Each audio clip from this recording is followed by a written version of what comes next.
I'm curious to know like what you think the difference between this was and the one against Sheriff. And I only asked that because Ancelotti in the post-game press conference said that this game and the Sheriff game we were better than a lot of people gave us credit for. And not that I necessarily disagree with them. I think if you replay the Sheriff game 99 times out of 100, we probably win 95 of those. Um, I didn't think we were that bad. I thought we got into good positions to score. This one I felt a little bit different about because I thought Osasuna were a much better, put in a much better performance than Sheriff did. I thought defensively, I was just really impressed with their organization, the way they kind of knew we were going to funnel possession on the left side. They had proper coverage. Their rotations were good. They were quite organized, and they were able to sustain it for 90 minutes. I didn't really feel like there was a watershed moment where the floodgates opened. I will say I think the second half was much better. I thought the entrance of Rodrigo and also Marcelo helped, and we played better with them on the field, offensively at least. But I don't know if it's necessarily like a case of Real Madrid just getting supremely unlucky and knocking on the door and not being able to break it down and just coming away with a little bit of bad luck. I think that's kind of a discredit to Osasuna, who played really well. I agree with you. The thing with Sheriff was like we actually created a ton of chances, Yeah. and we should have scored multiple goals. And this one, it just wasn't like that at all. We had 17 shots, but 10 were outside the box. Our XG from Kaylee Graphics says that it was point 0.6 for us and point 0.7 to Osasuna. Maybe it's missing, some context somewhere, but really I think it's hard to argue that this was like, oh man, this was multiple goals on the table, right? I think you could say we probably could have scored one. That was my feeling. If you replay this over and over again, we probably find a way to squeeze in a goal at the end, kind of how Zidane did in the 1920 season when we went on that winning streak. But yeah, that Osasuna were really impressive defensively, in my opinion. This was a very good performance. I think they came in and got exactly what they wanted, right? They knew they weren't going to get that many opportunities. They knew they were going to suffer without the ball. They knew that they were going to concede all sorts of dangerous territory in front of their box. So the question was, can we prevent them from creating chances, right? Can we do enough to hang on and force Real Madrid to do something special to beat us? And they were able to do that. And they even ended up getting that one big chance on the other end that they actually probably should have scored, and it would have been 1-0 in favor of them. So it was a really superb performance. I'll get into talking a little bit more about what they did tactically, but I think this is exactly the way you approach Real Madrid if you're a team that doesn't really have the talent. And full credit to them because I think it was a really, really good performance. Well, I think we can actually get into some of the tactical stuff now. And I agree with you. I do think this was a good blueprint for other teams to follow. Although, it's one thing to be able to know what to do, what to defend, and have this kind of execution for a side that has been doing this virtually all season, and they're in a pretty good spot in the table. So, just more credit to them. Sometimes it's not just about knowing what to do, but also having the execution to do it and doing it week in, week out, and having a well-oiled machine the way Arasate has them playing. So what is it that you saw that they did that was so impressive? So it was like fundamentally really good deep block tactics, right? So really compact, first of all, between their three lines of defense, which is kind of the first thing you look at. But then from their 5-3-2, the way they were able to commit ball side, right? So first of all, with that formation, with 5 defenders in the defensive line, they felt comfortable saying, okay, we can really overload our flanks defensively. And so anytime we pass wide areas, there would be 8 out of their 10 outfield players on one side of the pitch, on one side of the half, right? So we just split the pitch vertically. 8 players would be on one side. And so at the very least, you had the 2 central midfielders in that 3 midfield line close to the ball, having access to it. The wing back and a center back also having access to that area. And also the front 2 doing a good bit of defensive work, especially in that second half. I think they got a bit tired. Especially in that first half. I think they got a bit tired in the second. and you could start to see them not come back to help as much, which maybe contributed to a little bit more of the chaotic atmosphere. But in the first half, they were doing a lot to come over, like the near side striker to come over as well. So they had all sorts of numbers on our left flank to combat our left-sided overloads. They were super, super compact vertically. And I mean, they were just congesting all of our passing lanes, all of the kind of organic combinations we like to facilitate between Vinicius and Benzema. It was just solid plan executed with a lot of intensity, a lot of organization. Like players were switched on, checking over their backs, looking at who they were in relation to their teammates, right? Deep block tactics are not complicated, like on a broad conceptual level, but getting the little details right to put it all together is actually really difficult. And that's what we saw with Osasuna today. And I'm just guessing, but I'm pretty sure there was probably a clear instruction where the coach actually said 8 players need to be on, one side of the pitch when the ball is on the other side, because it was happening so consistently. And it's just really tough, right? Like when a team does that, to be able to build through it or try to like shift them around, open up holes, and just kind of like throughout the entire game, we were never really able to figure it out. Like, how are we going to pass through them? Even though we maybe did some things in the second half that gave us a little bit more. But overall, again, Osasuna are going to be content with this, right? Given the talent difference, this is exactly the type of match they'll bet on every single time, right? If they end up losing it, you know what? They lost it. They were expected to lose anyway. They did whatever they could. I think they gave themselves the best chance possible, and they did well. It was a really good deep block performance. Yeah, and obviously, if a bounce goes their way on the counterattack, where Moncayola nearly scores from, he hits the post, obviously it could have been different. But, to be fair, anything could have been different. Maybe, we get that call where Vini gets a cleat on his foot in the box, and in that case, a penalty and a goal could change things as well.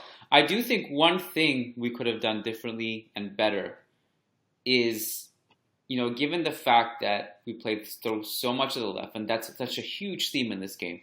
It was a huge theme at halftime. We all talked about it. I think you did. I did. You look at the heat maps, it's just Real Madrid on the left side and Osasuna in the box on their right side, basically clearing it and trying to get the ball out of their feet. I felt like we could have been a little bit quicker, and there's a question about Vinicius and like what he needs to do next in this evolution of the game. I did think there were a couple moments in this game where I think he could have played a switch quicker, or at least swung it around so that the team could get the ball quicker to Carvajal on that side. Even Camavinga, who was wide open in a few sequences. And they eventually did get it there, but in such a slow U-shaped manner that Osasuna didn't really have trouble rotating. I think that's one thing we could have done quicker. And obviously that was, I think, something that Ancelotti recognized, and he spoke about the fact that Rodrigo helped in that situation. But I did feel like we could have done that a little bit better, just switch it a little bit quicker to find those open outlets on the right side. And something we've been pretty good historically at doing, but I did think we were a little bit too slow in doing so. Vinicius, because he's Vinicius and he's brilliant, still got to his spots a few times in this game. And, whether it was, I think he only had one shot, actually. Correct me if I'm wrong. I have to look at it again. Let me see. Vini had 2 shots. He had 0 shots in the Clásico. So maybe shot generating has been a problem, although that might be unfair because I think he's done so many other good things. But again, I don't know if shot generation was necessarily the problem today, and it was just getting on the ends of crosses in the box and stuff. And I know I'm jumping ahead here a little bit, but something that struck me that Ancelotti said after the game was he was asked, like, why not Jovic, why not Mariano, who were on the bench? And you look at the crosses today, Cruz 8, Mendy 7, Vini 4, Marcelo 4 in his limited time, Vasquez 3, Rodrigo 3. There was quite a lot. I think it was almost 30 by the end of it. And Ancelotti said we didn't need a physical presence like Jovic or Mariano, and we needed more entries into the final third. What do you think he means by that? What I think he means is just being a bit more creative in getting into the box, which I think was, I mean, he said final third. I mean, I would assume he kind of means like the area closer to goal. And, like I don't necessarily disagree with that actually in terms of, okay, personnel out on the field, Gala 11, Benzema dropping off. We don't have another huge penalty box threat, right? Like if you look at the ways teams deal with that, right? For example, Guardiola City, right? Like they have a very structured, thought out way of disorganizing deep blocks, right? Pull players out of position, pin people here, form connections that are well spaced, and then use dynamic, unpredictable movement from non-traditional threats. So maybe that, in another day, that might be Rodrigo making a run on the diagonal that we talked about today. It might be Camavinga making a run into the box, right? And then hit them on cutbacks, play combinations, and then, make passes in the box instead of lumping it in. And so that is actually how I would like us to play, in a lot of these lineups. The thing is, though, is that's a coaching thing. And it's really not, there's a certain ceiling of your ability to achieve that and play that way just by putting personnel out on the field. And you could see that we were a bit obsessed playing that way in the first half, which is kind of what you touched on, right? We weren't really switching it to the right. We were really trying to play combinations down the left. We kind of have been under Ancelotti this season with all the left-sided stuff that we've been doing. And a lot of times against looser defensive structures, against teams that play a higher line, it works. There's enough space. The individual initiation is there. And this is kind of Carlo doing this thing where he's putting players in the right spots to do what they're naturally good at and just kind of letting everything else go free. It's a bit less effective when you do that against a deep block. And I think we saw that today where sure, Vini, Benzema, Mendy, Alaba sometimes floating all over the place, Kroos coming there as well, but it wasn't necessarily happening in like concert, within like some kind of structure to deal with the fact that Osasuna were like, okay, if you're going to do that, we're just going to throw numbers at the flank and you can try to do your, on the fly combo type thing, just kind of randomly, and we're going to be able to stuff it most of the time.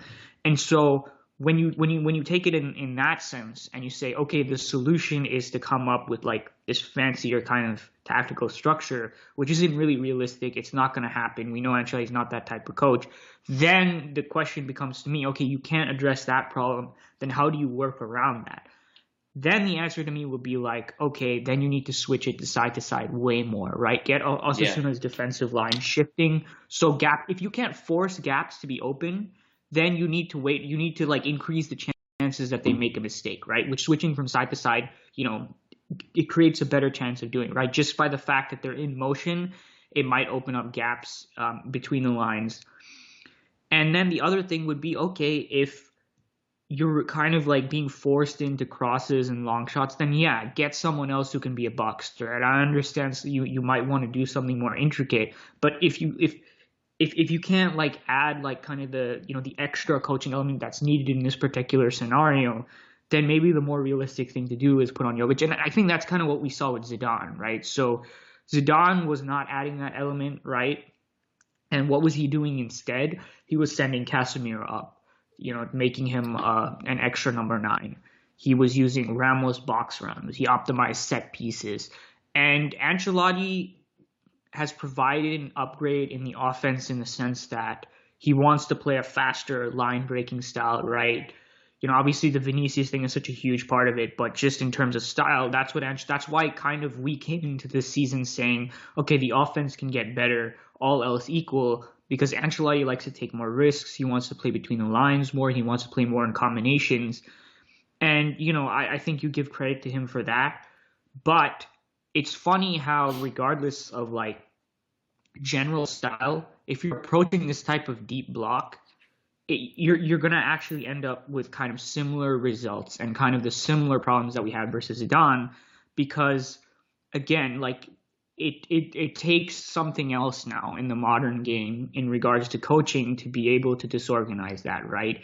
It's not a question of, just because I'm not someone who's like uber focused on crossing and sending people into the box doesn't magically mean you can find a way to disorganize a team in a different way.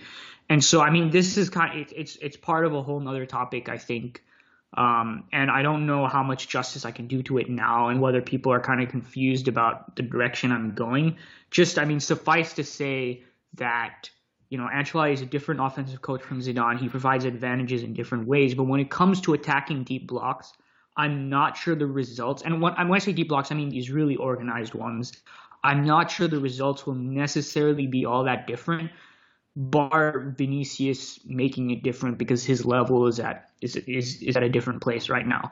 And so I think that's probably what Ancelotti was maybe referring to. I'm really guessing here. The final third term probably throwing me off a little bit because I don't know how it applies. It's like we didn't have any problem whatsoever getting into the final third.